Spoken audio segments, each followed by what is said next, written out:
You know, there is one positive thing you can say about the Owl House's premature cancellation. What's that, ToonStarterz? Well, it's a common fact that animators are the most passive-aggressive and ADHD-riddled creatures to ever walk the face of the planet. Meaning, if you piss them off, they can and will strike back with the pettiest revenue loss you'll ever experience. It won't just be a few bucks here and there where it ultimately doesn't matter, nor will it be a substantial loss where you can easily attribute it to one bad decision and move on. The loss will be considerable, probable, just barely noticeable that every time you calculate your quarterly earnings, you'll lay awake at night wondering, thinking, agonizing for years on end whether that little cartoon you canceled on a whim one day was truly the best decision. Was it? Anyway, the loose crew is licking their wounds after almost dying several times over, so Mama Nocita serves them up some compartmentalization vodka, and 2 minutes later they're like, Jesus Christ, that's nasty! Wait, why is my hair longer? Oh hey kiddos, man, those last few months were a fucking ride, weren't they? Months? No, Mom, we just showed up at your doorstep like 5 minutes ago. Yeah, my bad. You guys were bumming me out with all your dumb emo teenager shit, so I brewed us up my favorite painkiller, and one thing led to another, and... yeah. Wait, you're telling me I'm missing a significant portion of my memories because you drugged a bunch of helpless minors for your own convenience? Yep, learned that old trick from my dad. I don't even remember how the belt feels anymore. Right. So, what did we miss, by the way? Not much. My daughter came out, V got a new fit, Hunter discovered the touch of a woman, and these dramatic-ass bitches were cock-a-noodling in the middle of a torrential downpour. So, while the kids lament the 20 or so episodic adventures that they lost, the Hunt Bros' little pecker got all shriveled up from being choked one too many times, so it gives them a secret coupon for some sildenafil. They go out into town, Gus finds his brethren, Amity proves that she's beauty, she's grace, and V discovers a fetish for tooth gaps. In the meantime, Luce takes the huntsman out to slay some possums to help him feel better about his performance issues, and when he fails, she's like, dude, no one cares if you're Omega or some shit. We like you a lot more as a broken trauma baby who needs fixing because it makes our insecurities look better in comparison. And Hunter's like, that's right. Release those delicious tears. Meanwhile, Cammy discovers her daughter's very troubling manifesto for exacting vengeance on those who've wronged her, and she sure as hell isn't going on the news as one of those "she was always such a good girl" moms that never suspected anything. So she's like, hey, you know what? Why don't we skip school tomorrow and go to the fair? You know, take your mind off things for a spell. And Luce is like, could we do it some other time, Mom? I have a big day planned tomorrow.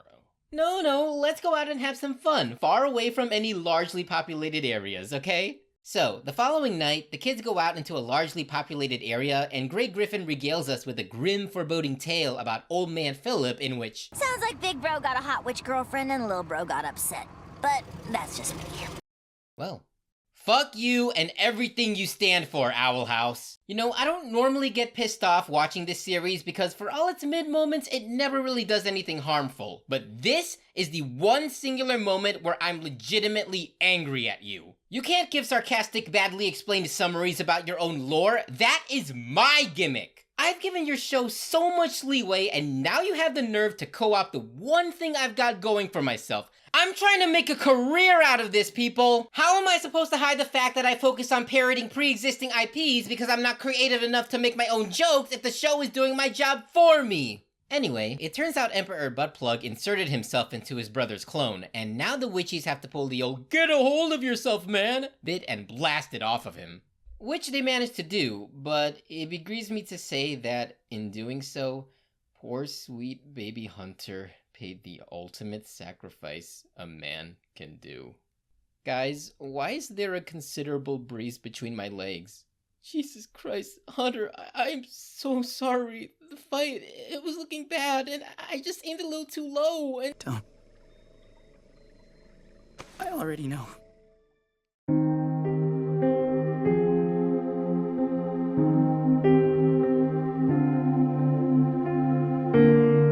So, Bell-Bottom Bitch reversicized back to the Isles, and Luce is all, guys, I'd love to stay and help you crash a D&D campaign, but I've got a school in need of cleaning. So I'm just gonna hang back here and take care of... What the fuck happened to your chin, girl? Oh, this? Oh, my bad. See, I kinda got this anemia thing where I experience some mild swelling in my interior mandible if I haven't consumed any of the Isle's blood in a while. It's not a big deal. Fuck out of here! No girlfriend of mine is gonna be walking around looking like some crimson chin-ass cartoon character if I can help it. So the squad dives in and discovers that the Boiling Isles became the one thing it always wanted to be. An interesting world. Yeah, so by this point, Kid Cosmic's campaign is going completely off the fucking rails, cause they're one of those DMs who gives you shit for not playing the characters in the way that matches their preconceived notions. Anywho, Luce and Co go convene at the Owless house where Willow starts getting the tingles and Mama Cam is like, "Oh, sweetie, you know, I've got antibiotics right here if you need it." No, it's fine. I can hardly feel it burn." So they head into town and get rescued by, no cap, the 3 best characters in the show. Tholomule, generic cute girl, and Dogman. Alibasha tries to pull a Japan move by having the student council control the entire institution. But it turns out Bashi is just a girl failure disguising herself as a girl boss, cause the one who's really pulling the strings is Kikimura-san, who's sadly been reduced to milking that tiny bit of authority she holds as the dispensable high school teacher.